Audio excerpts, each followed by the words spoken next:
जय हिंद सभी को। कैसे हो आप सभी लोग? उम्मीद है कि सारे लोग अच्छे होंगे, स्वस्थ होंगे। तो दोस्त, आज आप सभी का फिर से एक बार इस टी सीरीज सेशन में स्वागत है। टी सीरीज की क्लास में आज 5वां क्लास है। आप सभी का इस क्लास में स्वागत है। बहुत बहुत धन्यवाद। आप लोगों का इतना प्यार मिल रहा है, सपोर्ट मिल रहा है कि मुझे बहुत अच्छा लगा। और ऐसे अपना प्यार सपोर्ट इस चैनल पर बनाए रखें, ठीक है?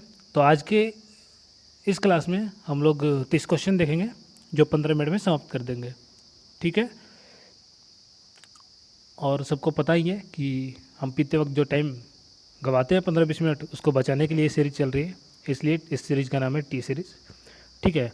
तो देखते हैं आज का पहला क्वेश्चन और चलते हैं आज की क्लास पर। आज का जो पहला क्वेश्चन है कि भारतीय संविधान का गणतंत्रात्मक ढांचा निम्नलिखित में से किस देश के संविधान से प्रेरित है? जो भारतीय संविधान का है गणतंत्रात्मक ढांचा यानी रिपब्लिक फ्यूचर, वो किस देश के संविधान से प्रेरित है? देखिए, भारत संविधान में जो प्रस्तावना की स्वतंत्रता, समानता, बंधुता के आदर्श और गणतंत्रात्मक प्रणाली है, यानी जिसमें देश का मुखिया निर्वाचित होता है, वंशानुगत नहीं। तो ये फ्रांस के संविधान से लिया गया है, ठीक है? तो इसका जो करेक्ट आंसर हो जाएगा वो हो जाएगा आपका फ्रांस की, यानी कि सी आंसर हो जाएगा, फ्रांसीसी संविधान से, ठीक है? आगे ये जो क्वेश्चन आप देख सकते हो CGL 2024 का क्वेश्चन पूछा है 10 दिसंबर थर्ड शिफ्ट वाला। आगे देखते हैं। आगे की संविधान के मुख्य प्रारूपकार कौन थे जिन्होंने संविधान के दस्तावेज को अंतिम रूप देखा? संविधान के मुख्य प्रारूपकार कौन थे जिन्होंने संविधान के दस्तावेज को अंतिम रूप देखा? तो इसका जो करेक्ट आंसर हो जाएगा वो हो जाएगा M N. Mukherjee, sorry S.N. Mukherjee. B, doctor Bhimrao Ambedkar प्रारूप समिति के अध्यक्ष थे, लेकिन जो संविधान सभा के मुख्य प्रारूपकार थे यानी चीफ ड्राफ्ट्समैन, वो थे आपके S.N. मुखर्जी, ठीक है? S.N. मुखर्जी। आगे देखते हैं। आगे क्वेश्चन है कि मूल संविधान की प्रस्तावना में निम्नलिखित में से कौन सा शब्द नहीं मिला था, शब्द शामिल नहीं था? यानी जो मूल हमारा संविधान का प्रस्तावना था उसमें कौन सा शब्द शामिल नहीं था? 26 जनवरी 1949 को अपनाया गया था मूल संविधान, ठीक है? और मूल संविधान की प्रस्तावना में भारत को एक संप्रभुता संपन्न लोकतांत्रिक गणराज्य घोषित किया गया था, लेकिन आप जिसमें पंथ निरपेक्ष यानी धर्मनिरपेक्ष और समाजवादी शब्द बाद में जोड़े गए थे, ठीक है? पंथ निरपेक्ष जिसका अर्थ होता है धर्मनिरपेक्ष, और समाजवादी जो शब्द हैं वो बाद में जोड़े गए थे, ठीक है? तो इसका जो करेक्ट आंसर हो जाएगा वो सी होगा, धर्मनिरपेक्ष, ठीक है? आगे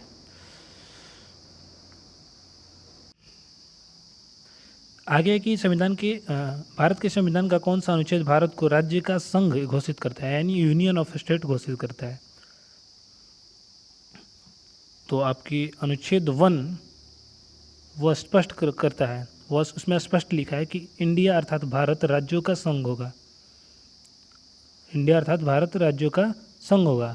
डॉक्टर भीमराव अम्बेडकर के अनुसार यह दर्शाया जाता है कि भारतीय संघ राज्यों के बीच किसी समझौते का परिणाम नहीं है, यानी कि भारत राज्यों का संघ होगा। जो अगर कोई राज्य चाहे हम टूट कर अलग हो तो वो अधिकार उस राज्य के पास नहीं होगा, संघ होगा, यूनियन ऑफ स्टेट होगा। ये आपके अनुच्छेद 1 में चर्चा की गई है, तो इसका करेक्ट आंसर हो जाएगा ए, ठीक है? आगे आएगा कि भारतीय संविधान की किस अनुसूची का संबंध राज्यसभा के सीटों के आवंटन से है? तो भारतीय संविधान की किस अनुसूची का बोल रहा है? तो अनुसूची यानी चौथी अनुसूची जो है इसका करेक्ट आंसर हो जाएगा। तो चौथी अनुसूची में विभिन्न राज्य और केंद्र शासित प्रदेश के लिए राज्यसभा में सीटों का आवंटन की विवरण दिया गया है, ठीक है? आगे, और ये विवरण राज्य की जनसंख्या पर निर्भर करेगी। आगे है कि भारतीय संविधान का कौन सा भाग भारत का मैग्ना कार्टा कहा जाता है? भारत का मैग्ना कार्टा कौन सा संविधान, संविधान का कौन सा भाग? तो छः का जो होगा वो त्रि होगा, यानी मौलिक अधिकार। मौलिक अधिकार को जो भाग 3 में दिया गया है, मौलिक अधिकार जो आर्टिकल 12 से 35 तक वर्णन की गई है, तो इसे भारत का मैग्ना कार्टा कहा जाता है। ठीक है, आगे देखते हैं। आगे है कि भारतीय संविधान का कौन सा अनुच्छेद कानून के समक्ष समानता प्रदान करती है? तो मैंने बताया कि आर्टिकल 14 के अनुसार राज्य भारत के क्षेत्र के भीतर किसी भी व्यक्ति की कानून के समक्ष समानता या कानून के समान संरक्षण से वंचित नहीं करेगा। यह जो अवधारणा है आपकी ब्रिटेन से ली गई है, कानून के समक्ष समानता, और अमेरिका से जो ली गई है कानून के समान संरक्षण। ठीक है, तो इसका जो करेक्ट आंसर हो जाएगा वो हो जाएगा आर्टिकल 14। आगे को देखिए भारतीय संविधान का कौन सा अनुच्छेद कारखानों आदि में बच्चों के रोजगार पर प्रतिबंध से संबंधित है? तो इसका जो करेक्ट आंसर हो जाएगा आर्टिकल 24। शोषण के विरुद्ध अधिकार के तहत यह प्रदान करता है कि 14 वर्ष से कम आयु के बच्चों को किसी भी बच्चों को किसी कारखाने, खदान या अन्य खतरनाक रोजगार में काम पर नहीं रखा जाएगा। ठीक है, आगे क्वेश्चन है कि निजता के अधिकार को भारतीय संविधान के किस अनुच्छेद के तहत मौलिक अधिकार में जोड़ा गया है?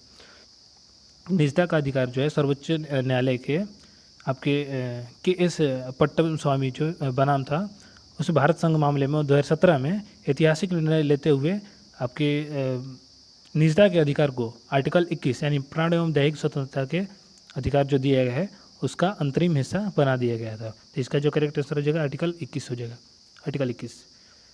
आगे भारतीय संविधान के अनुच्छेद 32 को किसने संविधान की आत्मा या हृदय कहा है? भारतीय संविधान की 32 को किसने आपकी आत्मा या हृदय कहा है? तो आर्टिकल 32 को संवैधानिक उपचार का अधिकार देता है। ठीक है, और इसने डॉक्टर भीमराव अम्बेडकर के अनुसार इसके बिना आपके संविधान प्रभावहीन है, क्योंकि यह नागरिक को अधिकार देता है कि अपने मौलिक अधिकार को हनन हो तो वो सुप्रीम कोर्ट या हाई कोर्ट जा सकते हैं। इसलिए इसे भीमराव अम्बेडकर ने इसे भारतीय संविधान का हृदय या आत्मा कहा था। तो इसका करेक्ट आंसर हो जाएगा बी, डॉक्टर भीमराव अम्बेडकर। आगे भारतीय संविधान में राज्यों के नीति निर्देशक तत्वों को शामिल किया गया है। नीति निर्देशक तत्वों को शामिल करने का मुख्य उद्देश्य क्या है? इसका मुख्य उद्देश्य क्या है? तो भाग 4 में जो आपके दिए गए नीति निर्देशक तत्व NDPs, उसका मुख्य उद्देश्य है कि सामाजिक और आर्थिक लोकतंत्र सुनिश्चित करना तथा एक लोक कल्याणी राज्य का निर्माण करना। इसका करेक्ट आंसर हो जाएगा ए, लोक कल्याणकारी राज्य की स्थापना करना, निर्माण करना। आगे ग्राम पंचायत का गठन का निर्देश संविधान के किस अनुच्छेद में दिया गया है? ग्राम पंचायत का जो गठन है वो आर्टिकल 40 गांधीवादी विचार पर आधारित है, और इसे इसे आर्टिकल 14 में जोड़ा गया है, ग्राम पंचायतों का संगठन। आगे कार्यपालिका से न्यायपालिका का पृथकीकरण किस अनुच्छेद में वर्णित है? तो कार्यपालिका से न्यायपालिका का आर्टिकल 50 में वर्णित है, आर्टिकल 50 में। ठीक है, आगे राज्य के नीति निर्देशक तत्व में है कि मूल कर्तव्यों को संविधान में शामिल किए जाते समय भारत के प्रधानमंत्री कौन थे? जब मूल कर्तव्यों को संविधान में शामिल किया गया तो उस टाइम में आपके प्रधानमंत्री कौन थे? तो इसका करेक्ट आंसर हो जाएगा सी, इंदिरा गांधी उस टाइम की थी। आपातकाल के दौरान 1976 में इंदिरा गांधी ने सरकार द्वारा 42वां संविधान संशोधन करके इसे 42वां संविधान संशोधन 1976 के द्वारा जिसके माध्यम से ये आपके भाग 4 के एक को और मौलिक कर्तव्य को जोड़ा गया था। ठीक है, आगे भारत के राष्ट्रपति पर महाभियोग चलाने की प्रक्रिया संविधान के किस अनुच्छेद में दी गई है? तो जो महाभियोग चलाने की प्रक्रिया आर्टिकल 61 के तहत है। आर्टिकल 61 के तहत संविधान के उल्लंघन के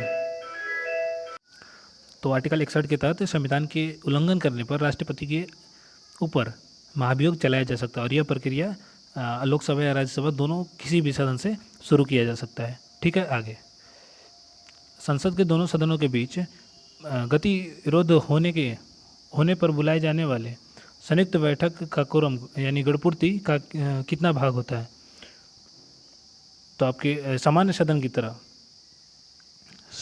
की तरह अनुच्छेद 108 के तहत होने वाली संयुक्त बैठक के वैध बनाने के लिए आपके दोनों सदनों में कुल सदस्य की संख्या का कम से कम 1/10 हिस्सा यानी 1/10 हिस्सा भाग उपस्थित होना अनिवार्य है। तो इसका करेक्ट आंसर हो जाएगा बी, दोनों सदन का कुल सदस्यों का 1/10 हिस्सा। ठीक है, आगे लोकसभा अध्यक्ष अपना त्यागपत्र किसे संबोधित करते हैं? लोकसभा का जो अध्यक्ष होता है वो अपना त्यागपत्र किसे संबोधित करते हैं? तो आर्टिकल 94 के अनुसार लोकसभा का अध्यक्ष अपना त्यागपत्र उपाध्यक्ष को सौंपता है और उपाध्यक्ष अपना त्यागपत्र अध्यक्ष को सौंपता है, यानी एक दूसरे को सौंपते हैं। तो इसका करेक्ट आंसर हो जाएगा सी, लोकसभा के उपाध्यक्ष को।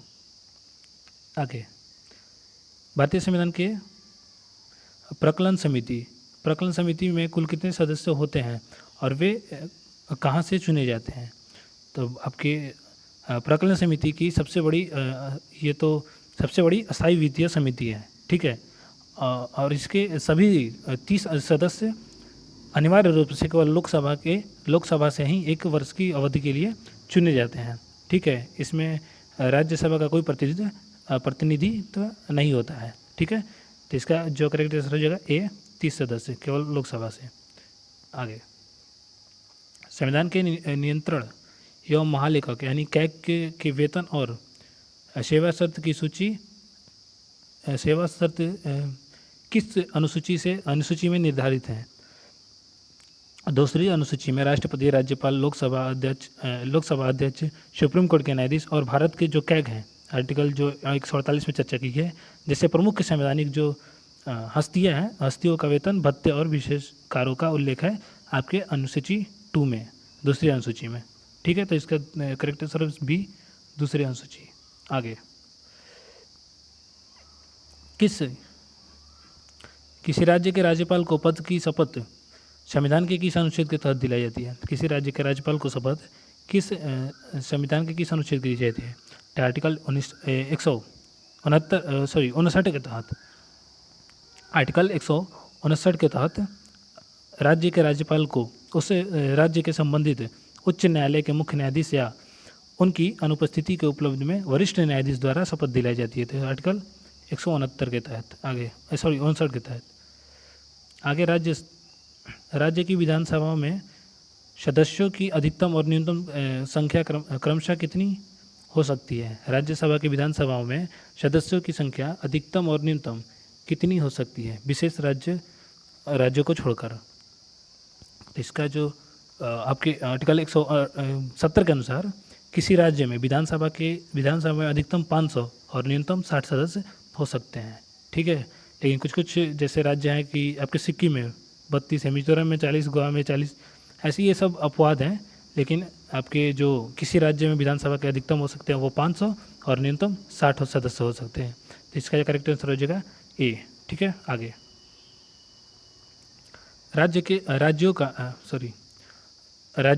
राज्य का सर्वोच्च कानूनी अधिकारी इनमें में से कौन होता है? राज्य का सर्वोच्च कानूनी अधिकारी कौन होता है?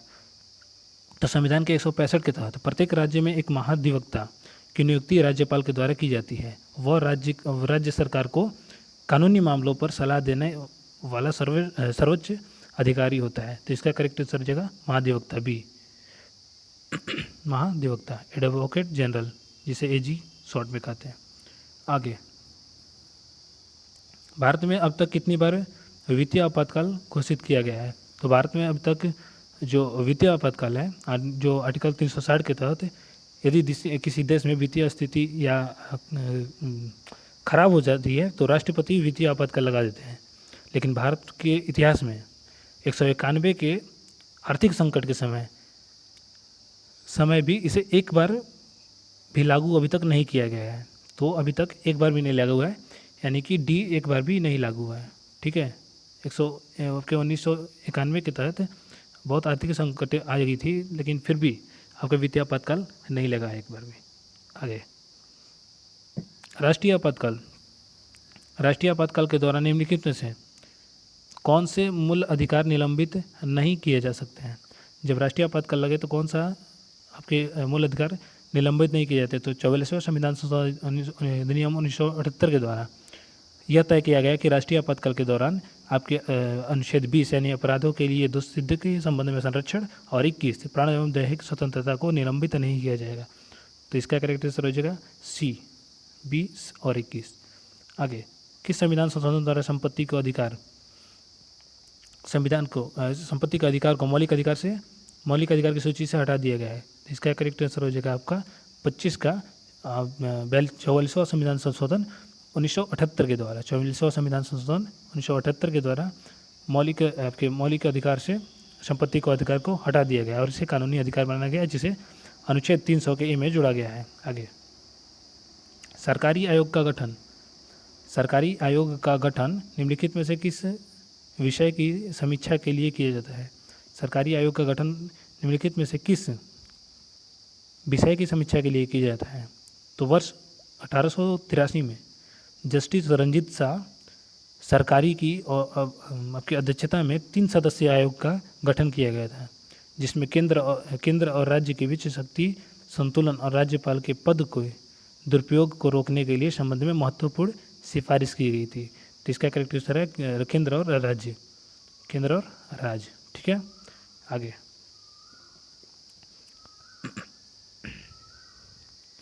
भारतीय संघ लोक सेवा यानी यूपीएससी के अध्यक्ष और सदस्य का कार्यकाल कितना होता है? जो यूपीएससी के अध्यक्ष होते हैं और सदस्य का कार्यकाल कितना होता है? तो आपके जो यूपीएससी का अध्यक्ष होता है वो 6 वर्ष या 65 वर्ष की आयु तक होता है। जिसका करेक्ट आंसर भी 6 वर्ष या 65 वर्ष। ठीक है। आगे, राष्ट्रीय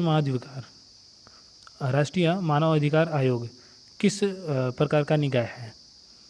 मानव अधिकार संरक्षण अधिनियम 1993 के तहत संसद के एक कानून द्वारा राष्ट्रीय मानवाधिकार की स्थापना की गई थी और इसका उल्लेख संविधान के आपकी अनुच्छेदों में नहीं है, बल्कि संसद के एक एक्ट बना है, इसलिए यह संविधान आपके वैधानिक निकाय नहीं है। ठीक है।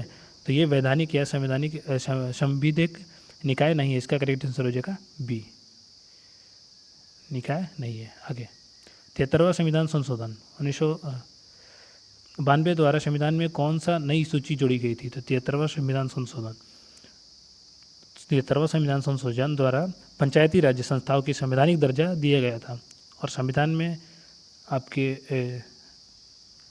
भाग 9 और 11वीं अनुसूची जोड़ी गई थी, जिसमें पंचायतों के कार्य के लिए कुल 29 विषय शामिल किए गए थे। तो इसका करेक्ट आंसर हो जाएगा सी, 11वीं अनुसूची में गई है। आगे, संविधान